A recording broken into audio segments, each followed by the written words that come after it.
여러분 혹시 지금 사랑을 하고 계신가요?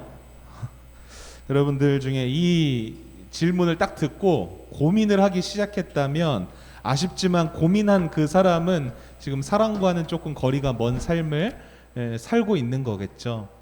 그리고 혹여나 사랑을 하고 있나요? 라고 딱 이야기를 들었을 때 뭐 이성 간의 뭐 로맨틱한 그런 사랑 정도로만 좀 생각을 했다면 그 사람은 아직 진짜 사랑을 만나보지 못한 사람일 확률이 굉장히 높을 거예요.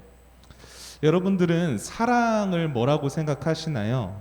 방금 이야기했듯이 드라마나 뭐 영화 같은 데서 뭐 남자 주인공이나 여자 주인공이 뭐 둘이서 이렇게 만나서 막 알콩달콩 꿀 떨어지는 그런 관계를 사랑이라고 생각할 수도 있고, 또 아니면은 사랑하는 부모님과 자녀와의 그 관계를 사랑이라고 생각할 수도 있어요. 친구와 친구 사이의 우정이라고 불리는 관계도 사랑이라고 할 수 있고요. 그러니까 사랑에 대해서 여러 가지 세상이 말하는 정의가 있지만, 세상이 이렇게 말하는 사랑은 대부분 어디에 치우쳐 있냐면 감정적인 부분에 치우쳐 있다는 것을 우리는 발견할 수 있어요. 이러한 현상을 두고서 C.S. 루이스라는 그 신학자가 이렇게 말을 했어요. 사랑에 대해서 사랑은 격정적인 감정이 아니라 사랑받는 대상이 잘 되도록 한결같이 그의 궁극적인 유익을 바라는 마음이다. 이렇게 말을 했어요. 그리고 우리가 믿는 이 하나님의 말씀, 성경에서는 사랑에 대해서 늘 무엇과 관련지어서 설명하냐면 늘 하나님과 관련지어서 설명을 하고 있어요. 그러니까 궁극적으로 하나님이 사랑의 원천이다. 하나님이 사랑의 원천이다라고 성경은 말하고 있는 거예요. 그러면서 로마서 5장 8절 말씀 여러분들 한번 보시겠어요? 로마서 5장 8절에 이렇게 기록하고 있어요. 우리가 아직 죄인 되었을 때에 그리스도께서 우리를 위하여 죽으심으로 하나님께서 우리에 대한 자기의 사랑을 확증하셨느니라. 여러분 이 구절을 보면은 우리를 향하신 사랑, 하나님이 우리를 사랑하시는데 우리를 향한 그 사랑을 증명해 내시려고 아들이신 예수님께서 우리 대신 십자가에 죽으셨다는 거예요. 그것도 우리가 하나님을 배반한 죄인이었을 때에 그 죄인을 하나님을 배반하는 우리를 하나님이 사랑하셔서 아들의 생명을 주셨다. 이게 바로 하나님의 사랑이라는 거죠. 세상이 주장하는 대로 어떤 남녀 간의 그런 설레는 감정이라든지 아니면 부모가 자녀를 향한 그 애틋한 감정과는 전혀 다른 아들의 생명까지 내어주시면서 하나님을 배반했던 그 죄인이었던 우리의 유익을 바라시는 그 하나님 아버지의 마음이 바로 기독교적인 사랑이라는 거예요. 여러분 성경이 말하고 있는 사랑을 여러분들 경험해 보신 적 있으신가요? 그 하나님께서 주신 사랑으로 여러분 살아가고 계신가요? 왜 오늘따라 자꾸 사랑 타령만 하고 있냐면요, 우리가 예수 그리스도를 믿고 이 땅에서 살아가는 모든 신앙생활, 우리가 주님 만나는 그 순간까지 살아가야 할 그 신앙생활이 곧 사랑이기 때문이에요. 우리가 살아가는 인생의 전부가 곧 사랑이라고 말해도 틀리지 않다라는 거죠. 여러분 우리가 지난주 배웠던 말씀 한번 생각해 볼까요? 우리는 예수 그리스도를 믿음으로써 구원을 받았고 뭐가 어떻게 됐다 그랬죠? 새로운 정체성을 받았다고 했어요. 새로운 정체성. 그죠? 이 정체성이라는 것은 다른 말로 우리가 이 땅에 존재하는 목적이에요. 왜 존재하고 있는가? 다시 말해서 예수를 믿고 하나님의 자녀라는 정체성을 얻었어요. 교회라는 정체성을 얻었어요. 그 사람은 어떻게 살아가야 하냐면 사랑의 본체이신 그 하나님처럼 사랑하는 존재가 되어야 하는 거예요. 사랑하는 존재로 이 땅에서 살아가야 하는 것이 마땅하다는 거죠. 오늘 본문에서 사도 요한이 오늘 쓴 그 성경이잖아요. 조금 과격한 표현을 썼는데요. 여러분 본문 10절 말씀 한번 보시겠어요? 이러므로 하나님의 자녀들과 마귀의 자녀들이 드러나나니 무릇 의를 행하지 아니하는 자나 또는 그 형제를 사랑하지 않는 자는 하나님께 속하지 아니하니라.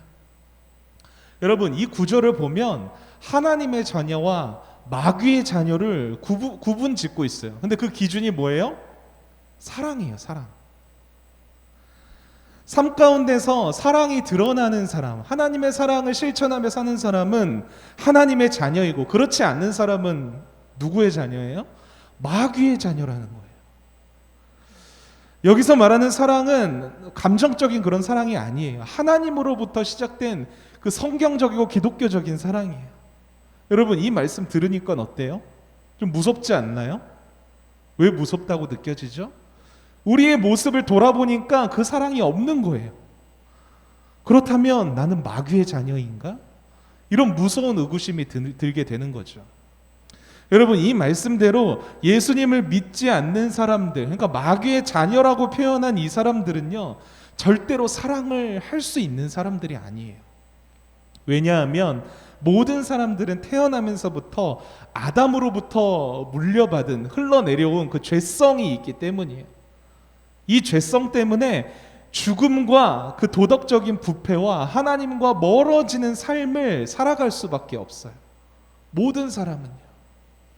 그러나 이렇게 태어난 사람이라고 할지라도, 아담의 죄성을 가지고 태어난 사람이라고 할지라도 예수 그리스도를 믿기만 한다면 새로운 정체성을 가질 수 있는 거죠. 하나님의 자녀로 우리는 새로워질 수 있다는 거예요. 여기까지가 우리가 지난주에 배웠던 내용이고, 여기까지가 모두가 다 아는 그냥 기본적인 복음의 내용이에요. 그런데 여러분, 여기서 더 한 단계 나아간 그 진리는 우리가 잊고 지낸다는 거예요. 너무나도 안타까운 현실이죠. 그게 뭐예요? 예수를 믿고 새로운 정체성이 되었다. 여기서 끝나면 안 되고요.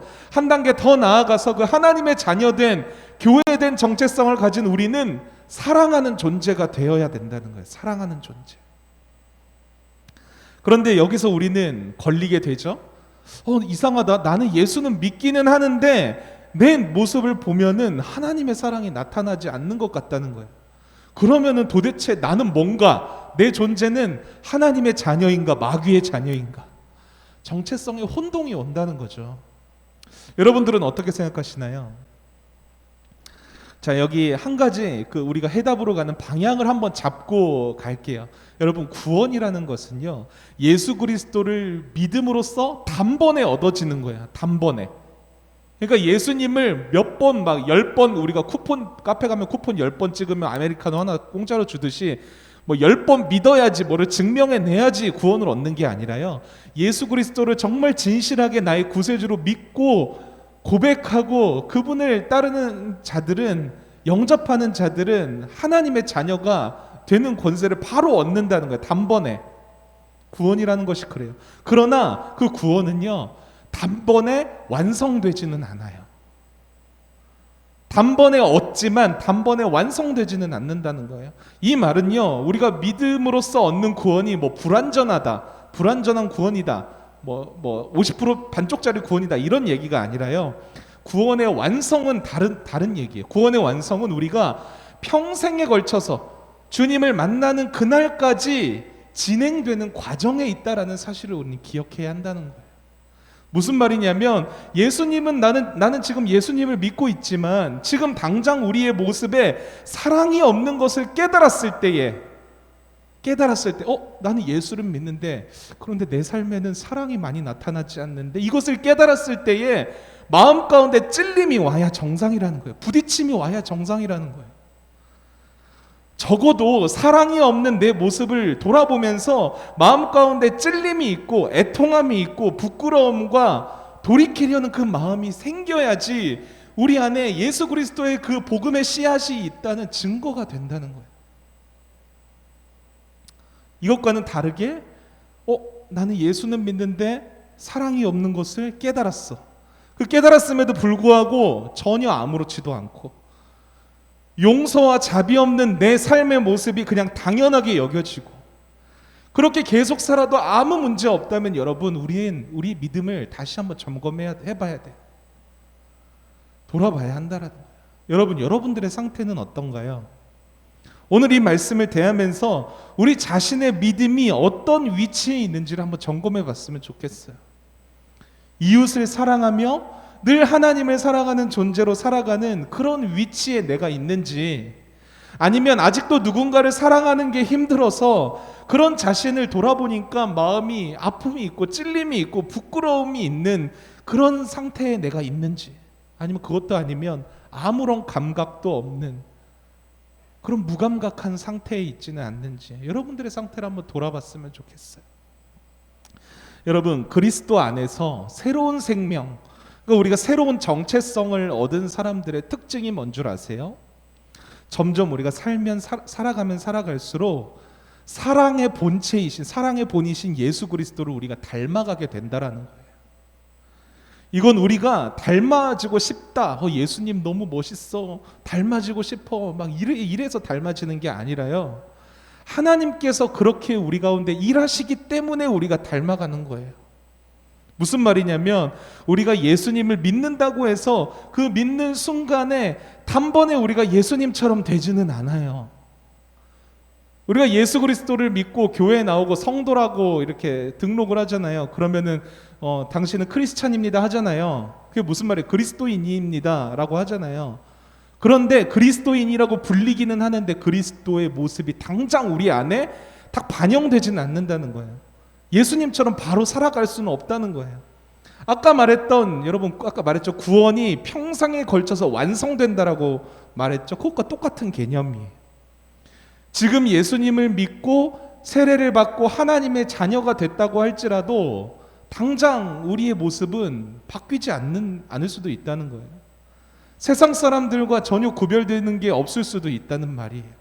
왜냐하면 예수님을 닮아가는 과정이 있기 때문이에요. 과정.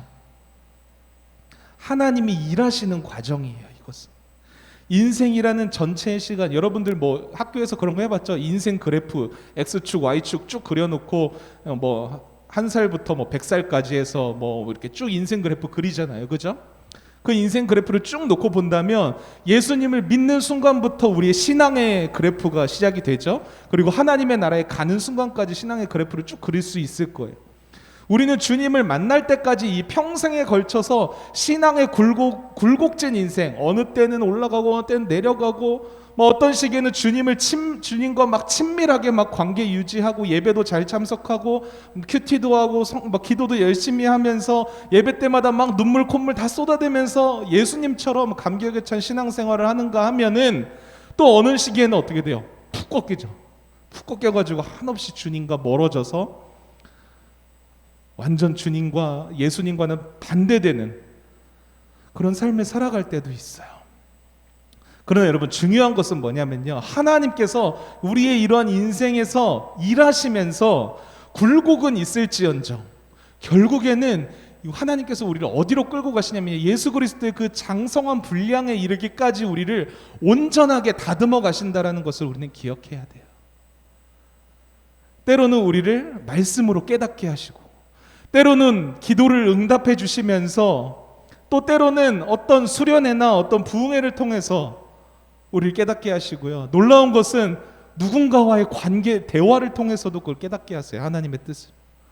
또 어떤 사건을 통해서, 어떤 실패를 통해서도 우리를 하나님께서는 다듬어 가신다라는 거예요.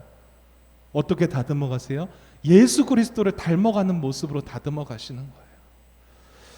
이렇게 우리 안에 하나님의 그 일하심이, 하나님의 사역이 일어나고 있다는 것이 바로 우리가 새로운 정체성을 가진 하나님의 자녀라는 증거예요. 이것을 신학적인 용어로 뭐라고 말하냐면 성화라고 말해요. 성화. 예수 그리스도로 온전해지는 과정을 말하는 거예요.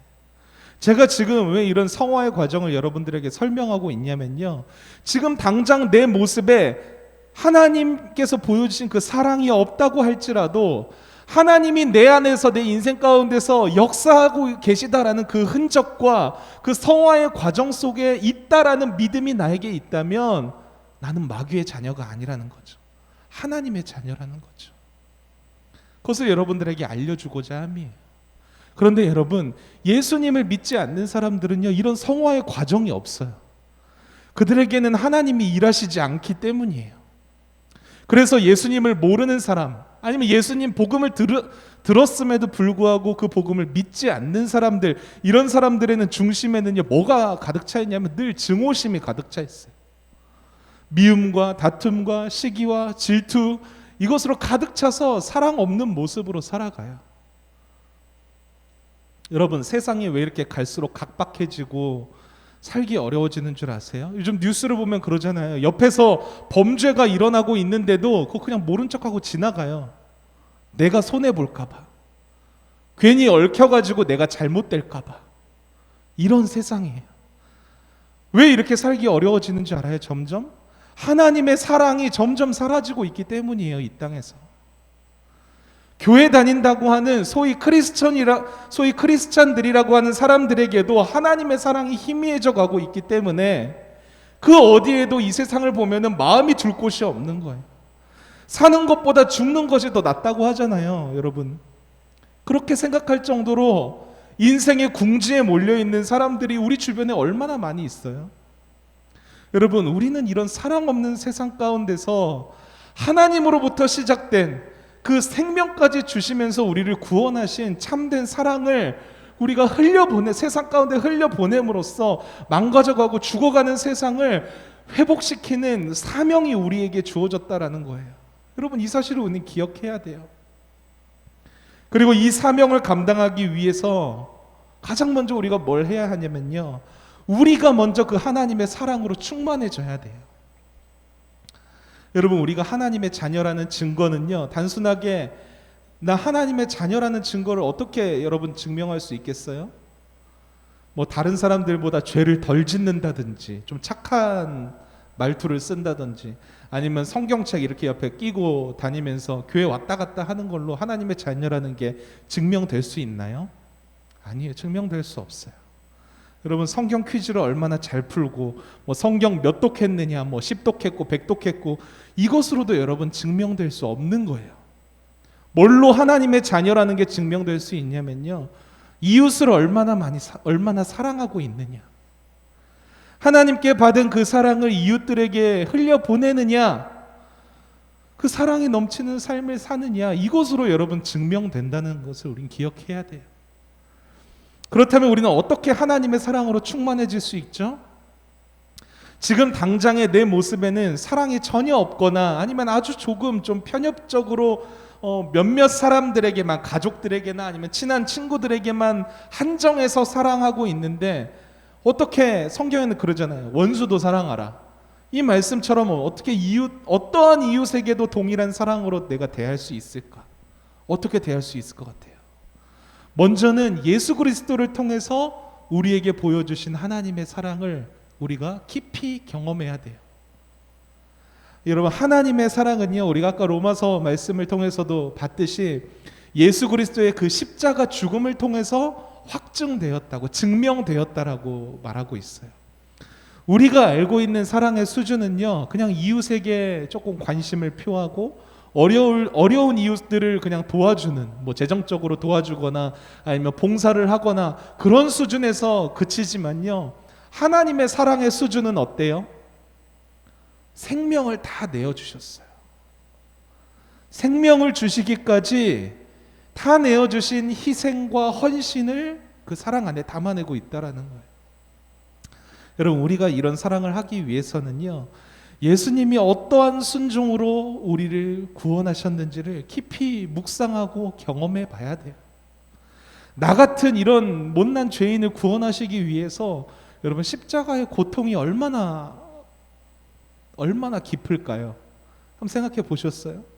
그 십자가의 고통을 받으신 예수님의 그 순종, 그것을 우리가 묵상할 때마다, 그 십자가의 은혜와 사랑 앞에 우리가 늘 설 때마다 우리는 깨닫게 되는 거예요. 뭘 깨닫게 돼요?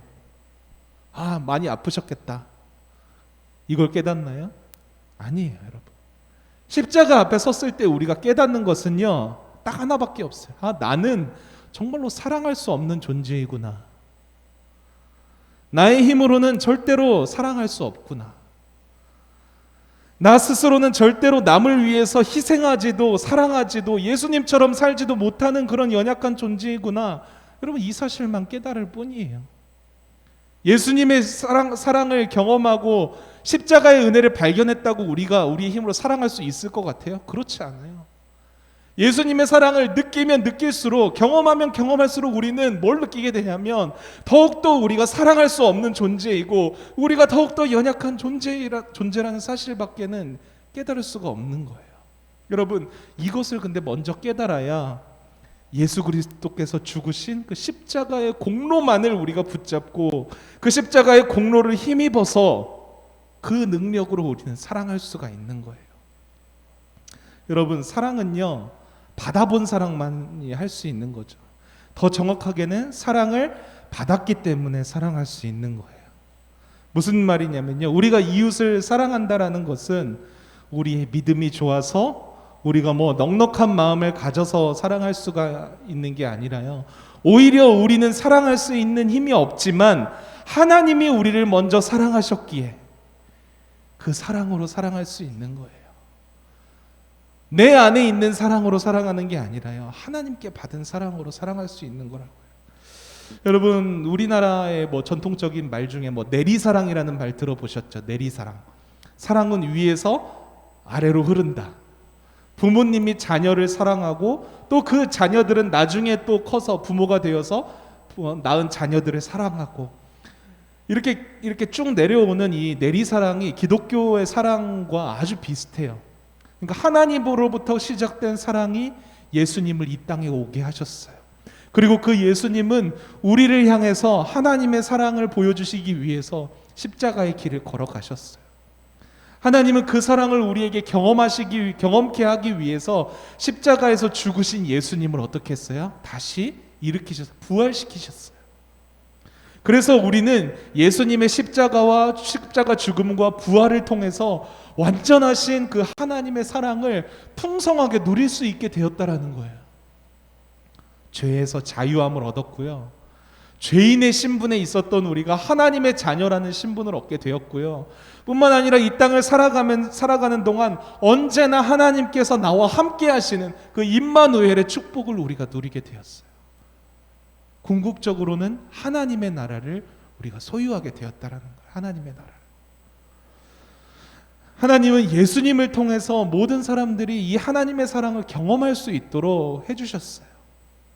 여러분, 그 사랑을 받고 누리고 살아가는 우리는요, 이제 우리가 그 하나님의 사랑을 전하는 통로가 되어야 한다라는 거예요.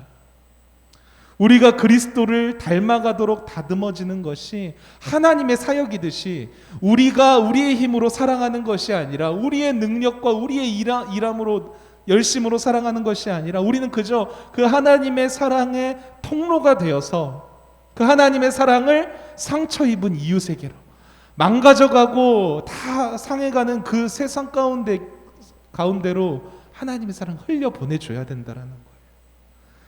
여러분, 그 통로가 되는 방법이 뭘까요?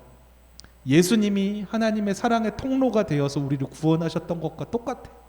순종, 희생, 생명을 주는 실천이 우리의 삶 속에서 있어야 돼요. 단순히 말로만 나는 너를 사랑해, 여러분, 연인 간에도 그렇잖아요. 난 너를 사랑해. 얼만큼 사랑하는데 뭘로 보여줄 수 있어? 보여줘야 되잖아요. 말로는 사랑을 여러분 아무리 설명을 해도 증명해낼 수가 없어요. 이 정도로 그치면 안 된다는 거예요. 우리가 하나님의 손과 발이 되어서 세상으로 하여금 하나님의 사랑을 깨달을 수 있도록, 때로는 우리가 그 세상에 채찍질도 당해야 하고요, 때로는 우리가 억울한 누명을 뒤집어 써야 하고요, 때로는 내 소중한 것을 다 잃어버리는 그런 일도 우리는 겪어야 돼요. 예수님이 다 그러셨어요. 쉽지 않겠죠? 하고 싶지 않을 수도 있어요. 그러나 여러분, 이것은 우리의 힘으로 하는 것이 아니에요. 예수님이 그렇게 하셨기 때문에, 그리고 하나님께서 우리를 통해서 그렇게 하실 것이기 때문에 가능하다는 사실을 기억했으면 좋겠어요. 저는 정말 여러분들이 진실되고 참된 하나님의 사랑을 깊이 경험하기를 원해요. 그리고 거기서 그치는 것이 아니라 죽어가는 우리 주변의 수많은 영혼들, 지옥으로 향하고 있는 영혼들, 길을 잃어버려서 죽음으로 향하고 있는 그 영혼들을 좀 하나님의 사랑으로 끌어안았으면 좋겠어요. 희생해 가면서요. 여러분, 우리가 아무리 희생하고 아무리 소중한 것을 잃어버려도요, 하나님이 예수님을 통해서 주신 구원과 비교할 수 있을까요? 없어요. 우리 이런 찬양도 있잖아요. 예수님 한 분만으로 만족합니다. 여러분, 이 고백은요, 그냥 우리가 단순히 흥겨워서 부를 수 있는 그런 쉬운 고백이 아니에요. 내가 가진 것을, 내가 소중하게 여기는 것들을 다 잃어버린다고 할지라도 주님 한 분이면 충분합니다. 이 고백인 거예요. 여러분, 근데 그렇게 살아야지 하나님의 사랑을 흘려보낼 수 있다라는 거죠. 저는 우리 기찬말이 그 하나님의 사랑이 세상 가운데로 흘러가는 시작점이 되었으면 좋겠어요. 그러기 위해서 여러분들이 먼저 하나님의 그 사랑을 깊이 경험하기를 늘 기도할 거예요. 예수님의 십자가를 늘 묵상하면서 그 십자가의 은혜와 사랑의 그 깊이와 높이와 넓이를 여러분들의 삶 속에서 늘 깨닫고 감사할 수 있도록 저는 늘 기도할 거예요. 뿐만 아니라 그 받은 사랑이 너무나도 자연스럽게 여러분들의 삶 가운데서 여러분들의 말과 행동을 통하여서 자연스럽게 흘러나올 수 있도록 저는 기도할 거예요. 그렇게 우리를 통해서 세상에 허점 많고 불완전하고 그냥 곧 사라지는 감정뿐인 사랑이 아니라 영원하고 언제나 한결같고 지속적인 그 하나님의 참된 사랑이 죽어가는 영혼을 살리고 세상을 회복하는데 아름답고 귀하게 사용되어질 수 있도록 여러분들의 삶을 통하여서 그렇게 될 수 있기를 주님의 이름으로 축원드릴게요.